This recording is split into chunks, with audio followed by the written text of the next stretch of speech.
哪一句闽南谚语意味按部就班，做事有计划。闽南谚语取材于台湾闽南语常用词词典。欢迎乡亲们转发到自己的聊天组群，协助推广咱们的母语。多谢，感恩。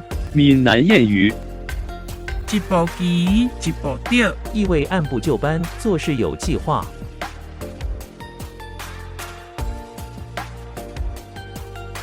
谢谢您的观赏，希望您会喜欢我为您制作的影片，请支持我，点击 subscribe， 然后再单击小铃铛，请点击下面观看同一系列的影片。